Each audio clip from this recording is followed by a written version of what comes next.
There we go. All right, so welcome everybody.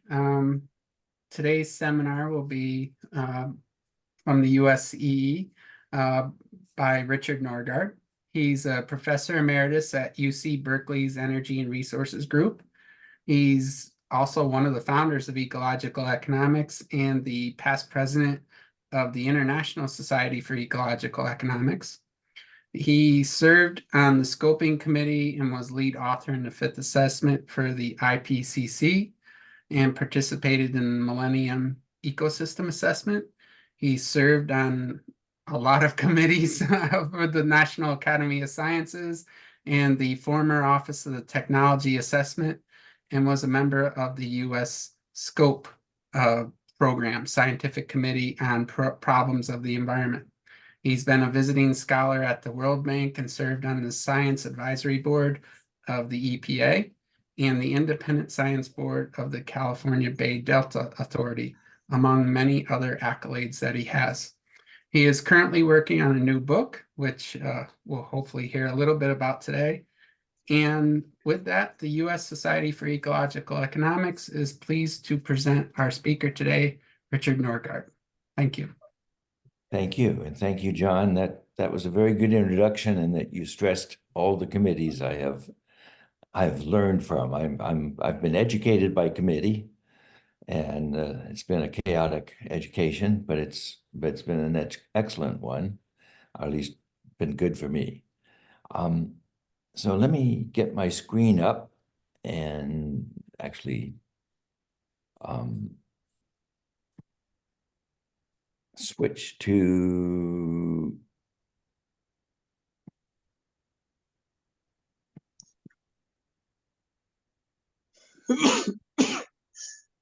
okay, so that's on the screen.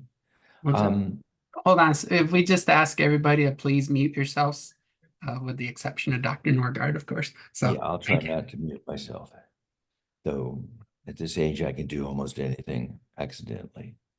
So the title is Transdisciplinarity and the Origins and Future of Ecological Economics, and that's what I agreed to talk about. Of course, by the time I got my PowerPoint slides all together, my mind was in a different place. And I'll end with a different title, and yet still related. And you see the sandstone background. Whoops, I'm having trouble shifting slides.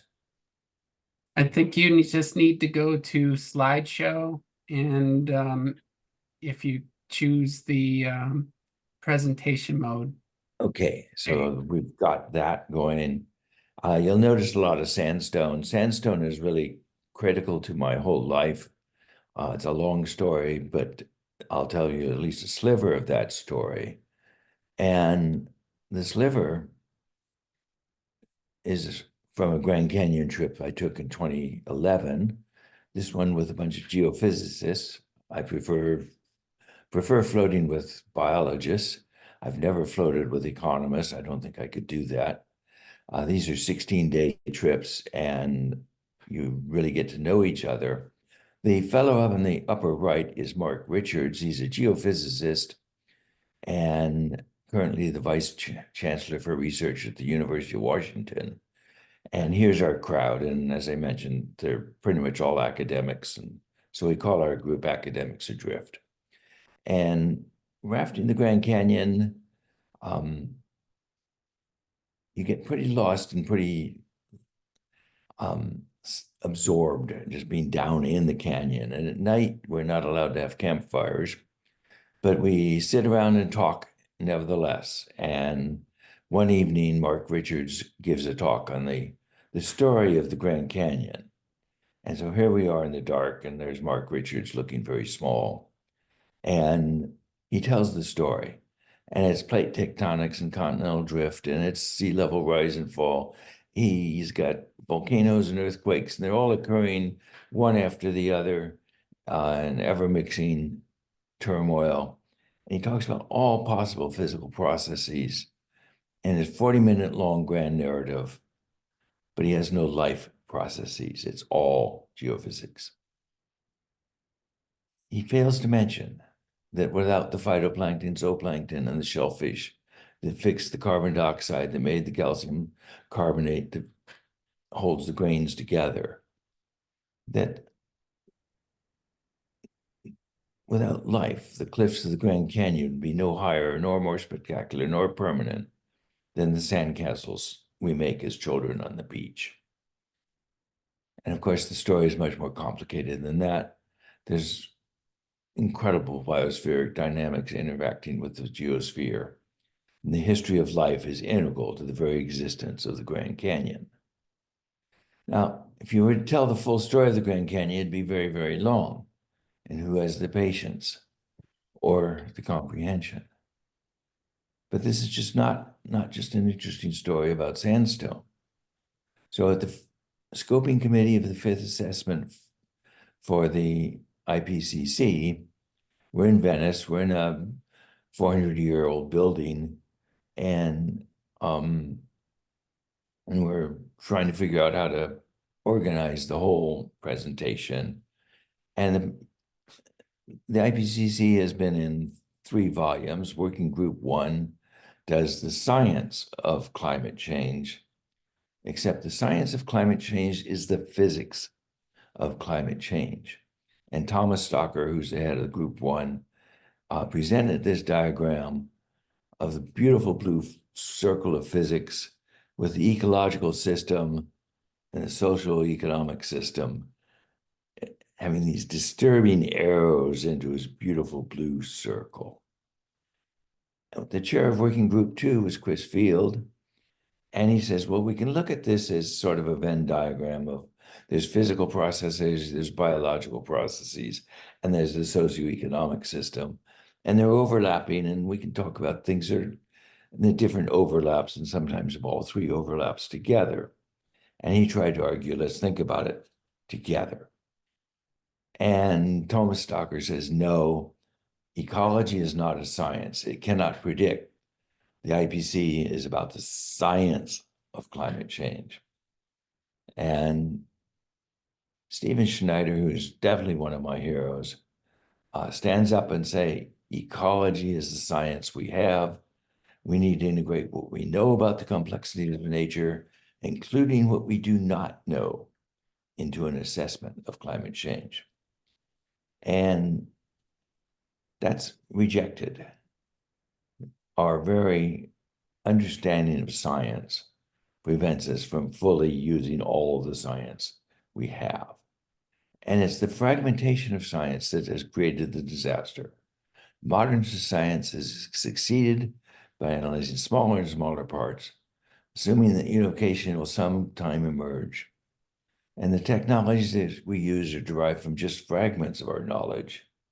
And then these fragment-based technologies are introduced into whole systems and natural systems, social and natural. And we get unexpected consequences, surprise. And then when we try to correct the disasters, we've only been partially successful because we don't really understand the whole system. And so that's just within the science. There's also the complications of, that's just within biological and physical sciences. There's also the complications of the social sciences, of values and social goals that we're also not integrating in the whole feedback. We are in crisis because we created technologies that affect natural and social systems in ways we're unable to comprehend and manage with our best science, let alone our public understanding combined with moral reason. And so this is the dilemma that we're in. It's an epistemological crisis. And yet we as scholars, as ecological economists, struggle to analytically define and solve the crisis by more fully comprehending so that we can better control the system. And instead, we should be stopping what we're doing and radically rethinking what we understand, what is good and moral for people and nature, and how we might reach a sustainable, just, and meaningful future with the knowledge we have and the best social organization we can muster. And so this is a strange situation we're in where we arrogantly believe we can grapple the mess that we have made and solve the mess we have made rather than stop making more mess. And my perspective, how do I turn off the list of participants on my right-hand side of my screen because I'm not seeing my full screen? If you go to the bottom, it says participants. If you click on that, it should come off. And all I can see is share screen. I'm not getting. Oh, okay. On the so at the top where it says view options, or where it says view options, where it says you're sharing the screen, you can you should be able to see. Okay. I pushed something and solved my problem. Okay. So now I can see my whole screen.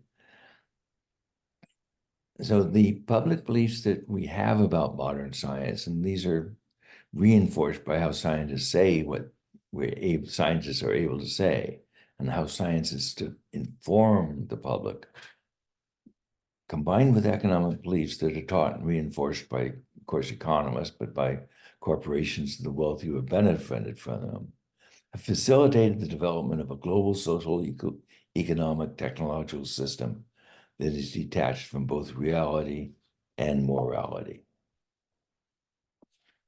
And now I'm not getting my slides to click.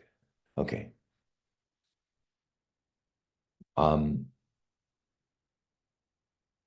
We've created a system that is far too complex, and we're interacting with nature and affecting social systems in much more complex ways than any society heretofore.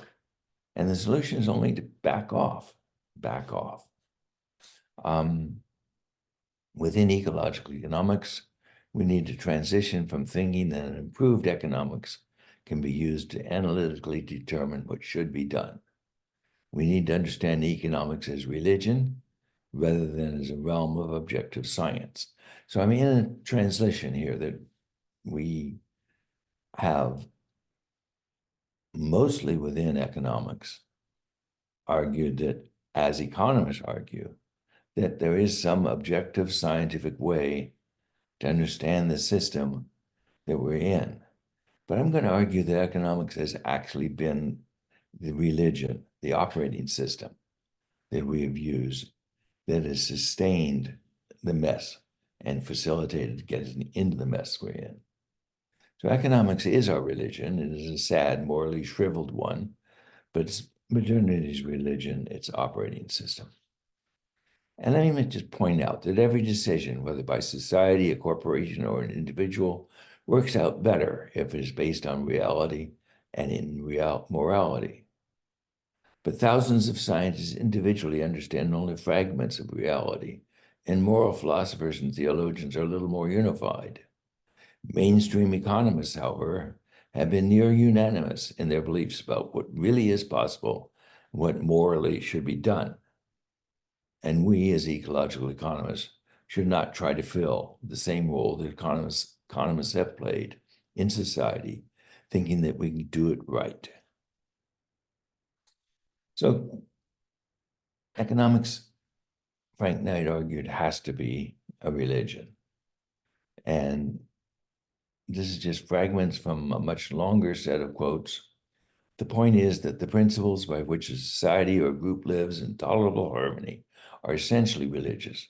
There must be ultimates, and they must be religious in economics as anywhere else. If one has anything to say touching on conduct or social policy in a practical way, certainly the large general economics courses should be prevented from raising any questions about objectivity, but it should assume the objectivity of the slogans they inculcate as a sacred feature of the system. Frank Knight was a Chicago economist in the 30s, 40s, into the 50s, alive into the 70s. He was Milton Friedman's main professor in microeconomics. And this quote really says something about the Chicago school that the Chicago school itself does not talk about. And Frank Knight himself was not proud of. He joined sort of the neoliberal movement of the Chicago School, and then he backed away from it and left it alone in his later life. I'm going to argue that economics is the perfect false or bad analytical predictive tool, but climate physics is accepted and nearly without question. Nordhaus was able to say, look, I can predict, I can talk about growth. Here's how things are going to be. Economics is a science, it's predictive, and the physicists join us. And economism, which is the religion aspect, is the perfect faux religion to have brought us to this crisis, because natural and social systems are external to economic thinking, and because morality is very narrowly defined. This has led me to advocate degrowth to simplify human systems and reduce energy and material use. Cultural experimentation, a pluriverse to avoid putting the fate of humanity under one approach to knowledge, technology, and social organization. Greater reliance on managing land and bioresources in common. And return to relationality to overcome individuality and material greed and make space for care and beauty. And so I come out in a very radical space. I come here on an epistemological basis. Arturo Escobar is promoting the pluriverse much more on a respect for the meaning of life and how people create culture, and culture gives us meaning. And we've created a culture which is basically chasing after more and more goods, which is not terribly meaningful. But together, it all makes sense. So I'm arguing that ecological economists do need to be transdisciplinary. They need to transit CP Snow's two cultures. And my title should have been an epistemological argument for degrowth and a pluriverse. So I hope this opens a lot of conversation, and I have a lot more to say, but it's time to let the audience join us. So I'm going to stop sharing screen if I can get there's my arrow. Okay, so that was setting up the argument, and I'm ready to take comments.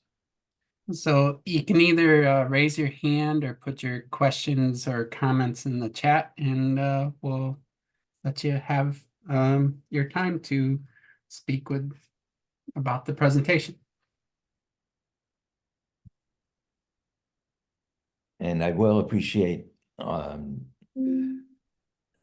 John's helping me make things clear. I hear with a cochlear implant on this side, I'm deaf on this side. In a couple of months, I'll have another cochlear implant on this side, but yeah, I do have difficulties. So we have first comment comes from Eric Nordman. Thank you very much for your presentation. That was really enjoyable, and it really gave the breadth of, I think, the origins of ecological economics and the challenges that we as a field are trying to overcome. My comment / question is, I would posit that it's the religion perspective, I think, is broader than even economics. And I keep coming back to a quote from Dr. Anthony Fauci at the height of the pandemic, when he would say, like, we need to follow the science. We need to follow the science. And, the implication is that the science is going to inform us on how to make decisions, and science alone. But it's really science presents those facts and can tell us, what happens if we do this, what happens if we do that. But it's our values intersecting with that science that helps us make those decisions. And yes, economics has a very particular set of values, based on efficiency. But I think the problem is really even broader than just economics, in that, the scientific enterprise as a whole, it tries to isolate itself from values. And I think as ecological economists, part of our job, as you were saying, is is to bring back those values and make them explicit in decision making. And yeah, so I appreciate your perspectives on that and sharing it. Thank you. Okay, well, that was an excellent, a lot was going on in that. Let me first say that yes, we have problems with our science. It has a certain arrogance that we need to back away from, but at the same time, it is what we know. It is extremely valuable.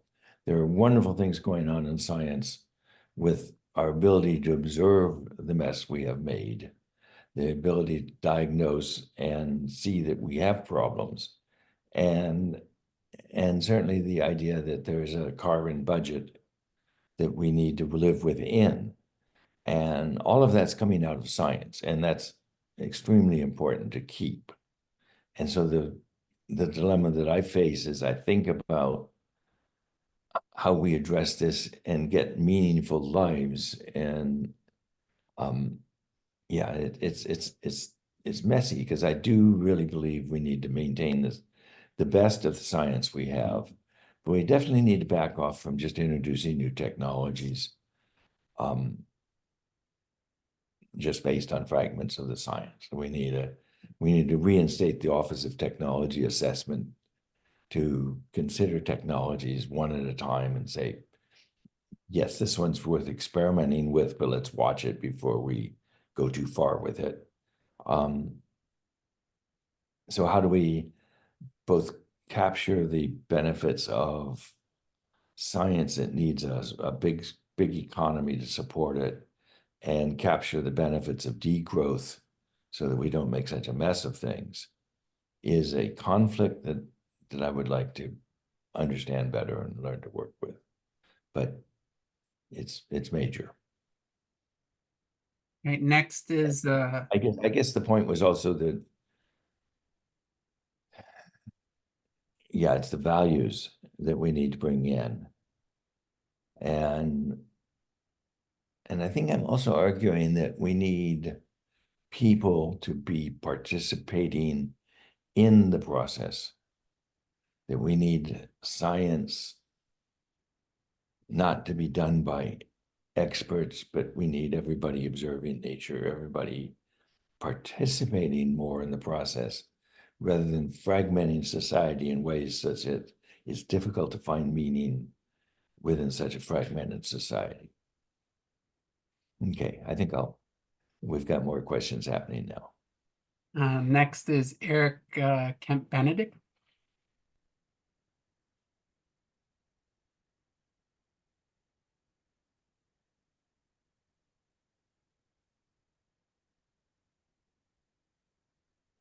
Go ahead, Eric. I can't hear him. I don't know if others. Yeah, I can't hear him either. Can you hear me now? Yes, there you go. Great. So sorry.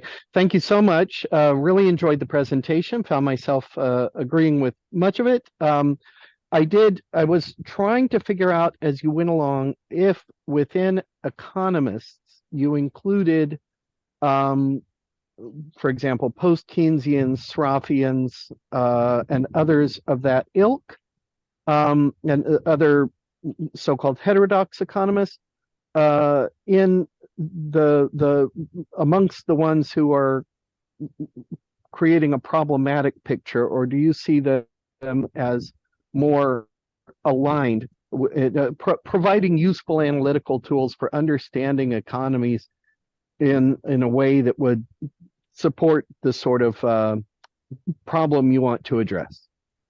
Thanks. Yes, and so I'm definitely a pluralist, methodological pluralist. I think most of you have had the misfortune of having to read my first article in the first journal, first issue. And within economics, if you think you have the right way of thinking, it will soon prove wrong. And so we need to keep a mix of ways of looking at the economy. Ecologists have an incredible mix of ways they look at ecological systems, but they still talk to each other. Whereas economists are stuck on this idea that they're like physicists. there must be one right way of understanding the economy, and there must be one right way to form an economy. And, I'm a very firm believer that the heterodox economists are need to be more a part of how we look at the systems we're creating. But I'm also advocating creating multiple systems so we can learn from what happens with different experiments. That we're in an incredible experiment, but we should do more experiments, not just put all our eggs in one basket. So yeah, all of that I see as mutually tied together. All right, next is, and I hope I don't butcher this too badly, is Yana. Yes, thanks. Perfect. Thanks very much, Dick. This is interesting. So I'll sort of, since I teach environmental policy, I'll start with sort of more or less the last slide where you had these, these series of degrowth and focus on sort of basically cultural transformation and values and thinking about these things. But those are all sort of, critiques of massive structures, complex structures that have really strong inertia. They keep moving. They have strong cultural roots.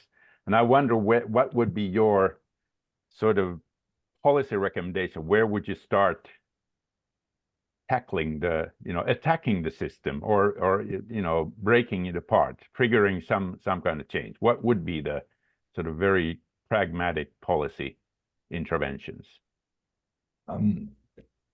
Pragmatically, if we don't have an alternative vision, there's no way we're going to get there. I mean, okay, we can get there by a tremendous disaster and then discover it by trial and error and maybe, get to the diversity that human cultures have had for most of the 300,000 years of Homo sapiens. But, if you're a 19, 20, 21-year-old student, you want to say, well, what can I do in life? And I think ecological economics really does need to be in the humanities. And the humanities don't say, what can you do in life? The humanities teach, what's the meaning of life? What have people learned over vast years of thinking? And yet at the same time, no, people are coming to school, they're not going into the humanities. They want to get into the system we have, and the system we have, as you say, has this incredible momentum. And yet at the same time, it's crumbling all over the edges. It has all kinds of problems happening to it that are, pretty clearly unsustainable and not being sustained. And with all the money flowing to the top 1%, top 3%, that just can't be sustained. So there will be change. And I'm just saying we need to teach what kind of vision we might head towards. And it might be a combination. It might be a combination that's, has strong central structures and a lot of substructures, a very polycentric system that allows much more diversity at the lower levels of the hierarchy, even while there is some top central, but the top central has to allow for the diversity at the lower levels of the hierarchy, thinking in hierarchical terms, which I really don't like to do, but it may be the way to do it. Yeah, I don't address this well in my book. So a lot of my thoughts are coming out of a book that I've, had a good draft of, is in review by Oxford University Press, called American Economism: Soothingly Wrong, a Climate Disaster, and Tenets for Tumultuous Times. And so in the end chapters, I do try to address what's my vision for the future? But I don't really address the question you ask. How's the tremendous structure and its attractive forces going to be overcome? I sort of see it falling apart, the attractive forces weakening. And, I'm hoping that it's only a small disaster as it departs and we're able to save the good parts and still get someplace else. But I don't have a recipe for this. Yeah. Are there any other questions or comments? Lisi. Yeah, Dick, thank you so much for your presentation. I appreciate it. Your work has given me a lot to think about in terms of methodology and the kind of transdisciplinary approach of ecological economics. But I guess my question for you is, let me preface it by just giving an observation. As I look out on the world, I see what was alluded to in the last question, this kind of massive economic system with a certain momentum and structure and dynamic that appears to be alienated from the earth. So we know it's a material system, but it functions in some sense as if it isn't. And so that kind of, I don't know if you'd call it a paradox, has always been something that I've been interested in. And I guess I'm wondering how we go about studying the emergence of that system. And is there a benefit to doing that? Like, how would we go about that project, and what would the benefit of that kind of inquiry, which is kind of a deep inquiry into the human relationship with Earth, how would we go about that? So I guess that's my question for you. I've got a quick and easy answer. I set out on that project 10 years ago, and about a year and a quarter ago, I had a book. It was 29 chapters long. It was, 700 or 800 pages, and the publishers were simply not at all interested. And, I could share that book with you, but it does go through mostly from American history, but going back to the, certainly to the Enlightenment, a little bit to the Renaissance. And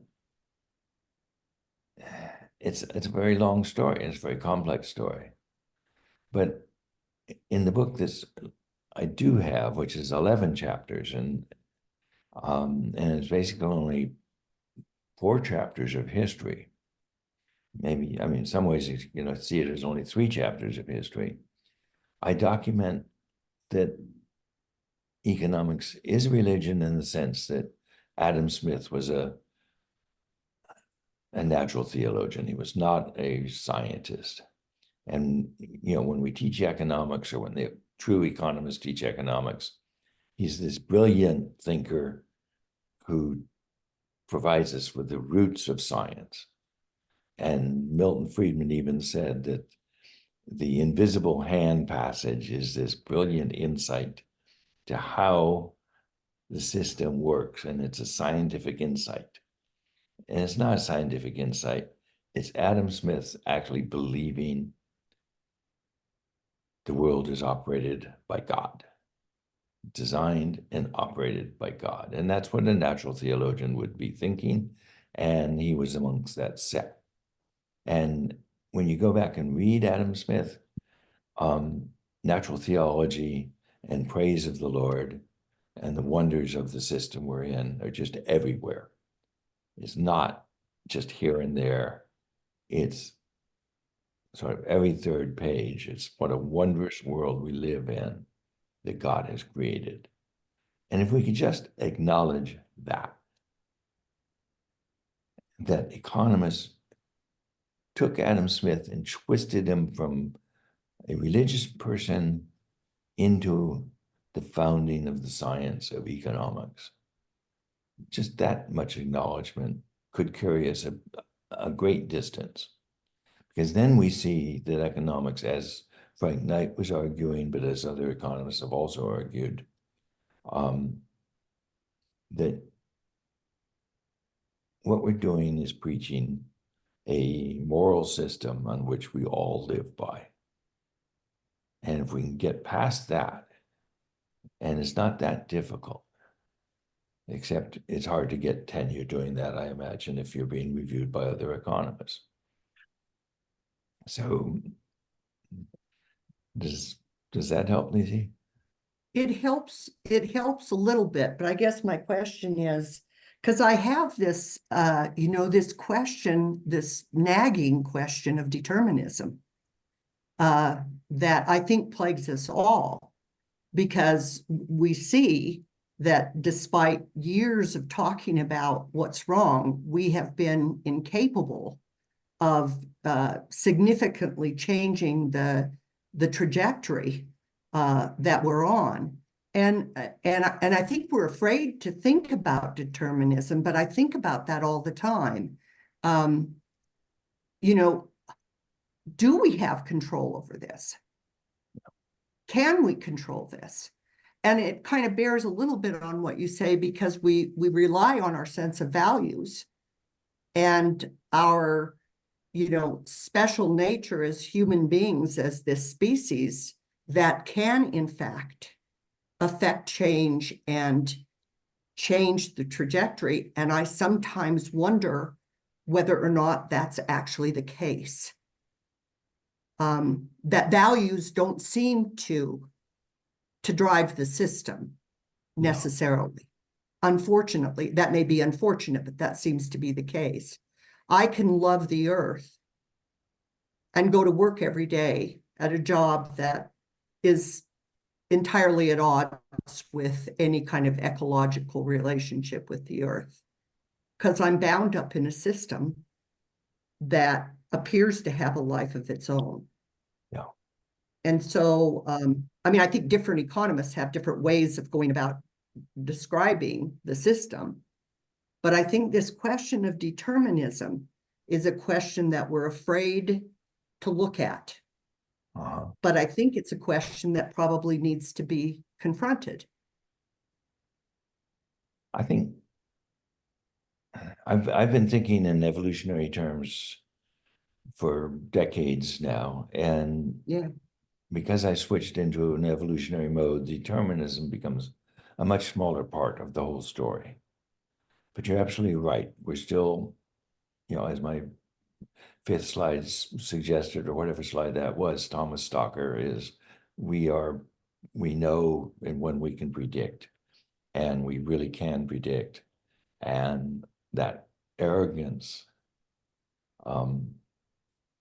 is part of the problem. But the system as a whole is still supported by our beliefs.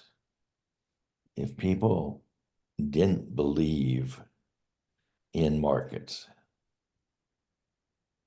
markets would crash, just like stock markets do when people don't believe the stock market's rise represents its trajectory. And stock markets are, many markets have crashed when people have stopped believing in them. We don't want it to crash. We don't want the system to crash.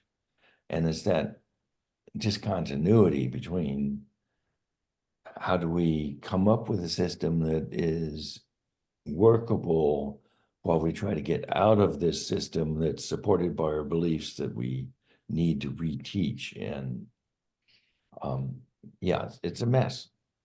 It's a mess, but it's our belief in the system, our belief in markets, our beliefs in property, our belief in individualism, our beliefs that life is about owning stuff instead of about caring for others, that keeps this system alive. Right, Robert, you're next. Thank you, Dick. Howdy, folks. Yes, I recognize faces from way back, including my own, Ray, and so on. But I'm still at heart the physicist that I once was. So I'll ask a harder, more specific question, which is summed up by saying this. Okay, degrowth. You go first. Yeah.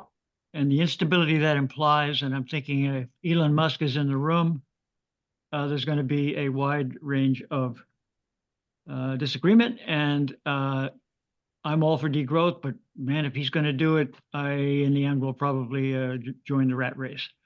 So it's easy to ask the question, but I think it's out there. It's the instability about enforcing degrowth.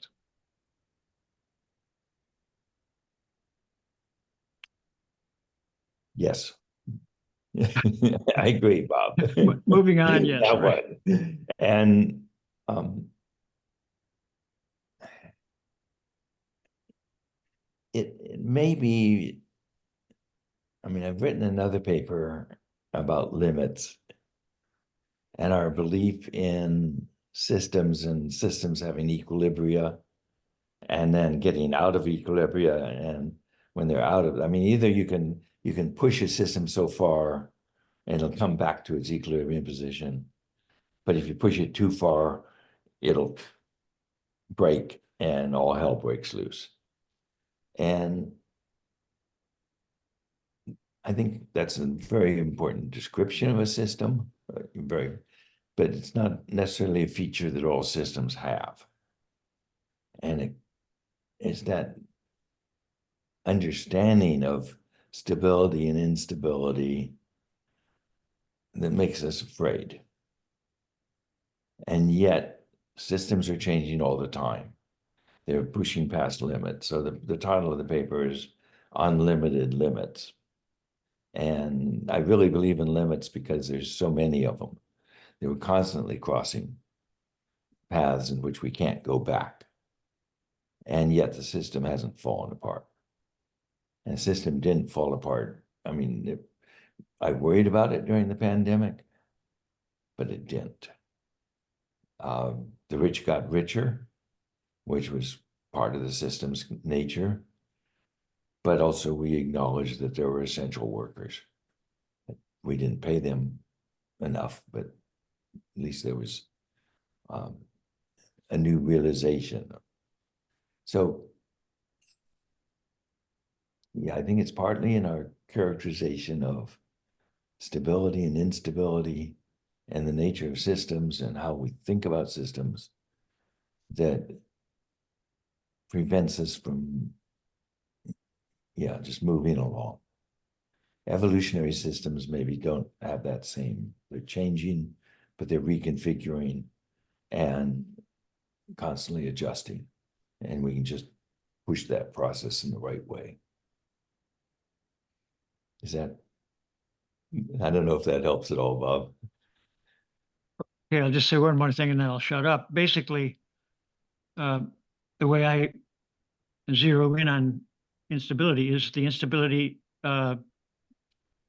forcing growth. If growth is the opposite of degrowth, more or less, the instabilities I tend to see are the ones that foster and force growth. And economists present the system as needing growth, having to have, growth is necessary. And if we, our experience is if we don't keep growing, then we feel the instabilities of not growing. And yet Tim Jackson and Peter Victor have shown, and even when I was at Chicago, Milton Friedman said, no, the system doesn't have to grow. You could still have capitalism in a steady state system. I don't think he uses the word steady state. Well, this was before Herman Daly used the word steady state, so maybe Milton did. But the growth is not essential to the system. And in some ways, that's an accusation that the Marxists have made of capitalism, that the capitalists have just taken up and said, oh, yes, then we have to keep growing. So again, it's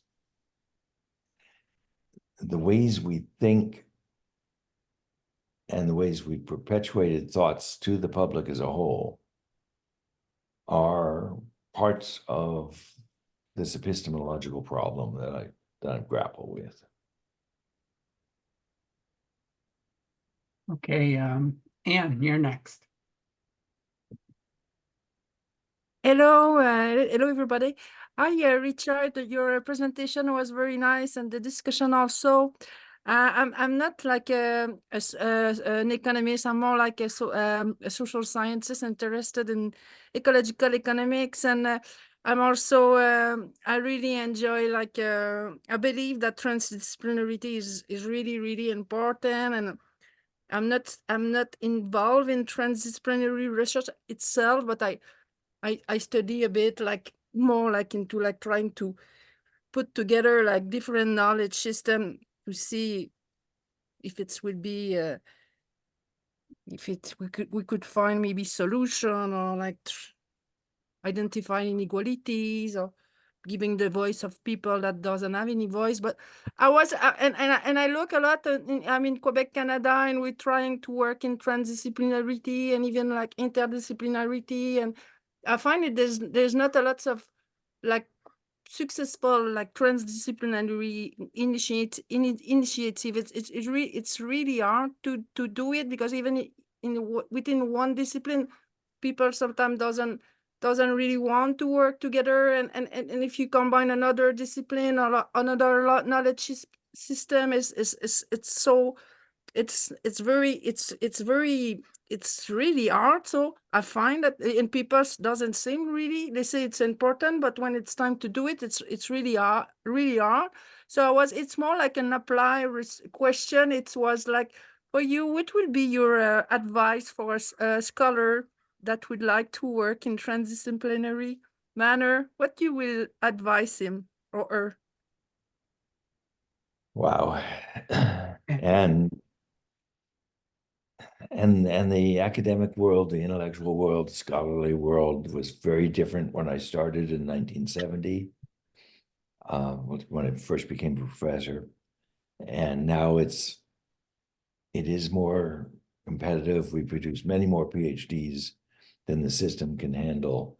And academia has been neoliberalized in a manner that academics don't have the freedom to just, the freedom to think. But even when I was a scholar, I started in agricultural economics because that's where natural resource economists would go. Environmental economists were then accepted sort of as land economists, natural resource economists. Okay, they're in ag schools. And the ag school was in the hands of the petrochemical industry. And yet I was approached by biological control entomologists to help do the economics of biological control. And once I started getting publications out, I had the corporatocracy on top of me. Literally the petrochemical companies, agrochemical companies were going to the university vice president for agricultural sciences and saying, do what you need to do to stop this guy. And, I was literally dragged into the vice president's office, vice president of ag sciences, to talk with him, but he wasn't there. There were 7 other men in black suits representing different petrochemical interests on the campus, telling me I needed to back off. And so it takes incredible persistence. But I eventually gave up on, the economics of pest control, partly because there were just so many other things that were interesting, and a wonderful way to learn ecology and evolution all together, because insects evolved rapidly. But for a career, it was proving to be a non-starter. but I've had the good luck of being able to go to Brazil. And the Ford Foundation set me up there, and I was studying environment and development before the word sustainable development happened. And I was extremely lucky. And so I look at the scholars today, and I do speak with young PhD students and postdocs and try to understand the world that they're living in. And on the one hand, I see more opportunities because so the interdisciplines have been created. You can be an expert on solar energy and the adoption of solar energy. You can be an expert on, wind power and wind policy or something. There's these little places, but they're not the big transdisciplinary picture that I was able to enjoy. Or,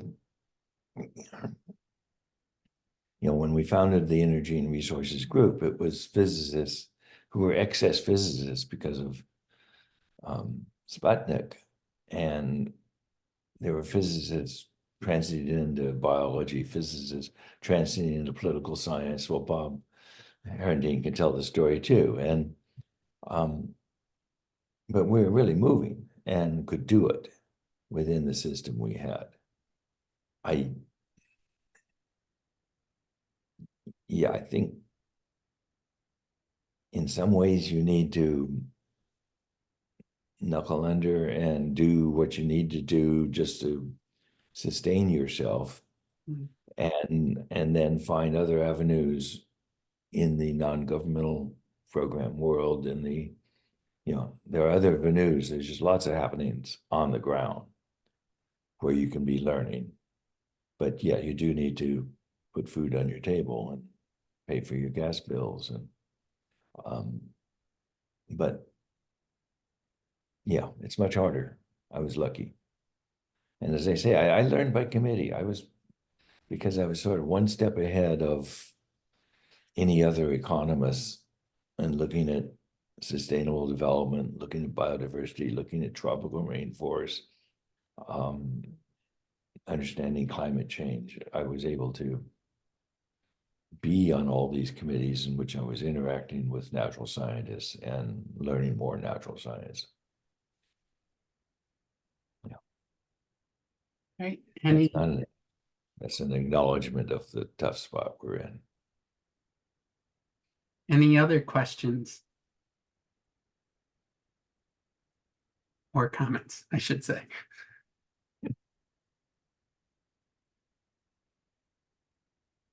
All right, I am not seeing any. So with that, we are going to say thank you very much for that thought-provoking presentation. Lots of notes I took down, and we can't thank you enough and look forward to your book coming out. If any of you want to volunteer to review for Oxford University Press, it's been a pretty frustrating process, and that's the new world we live in. Thank you.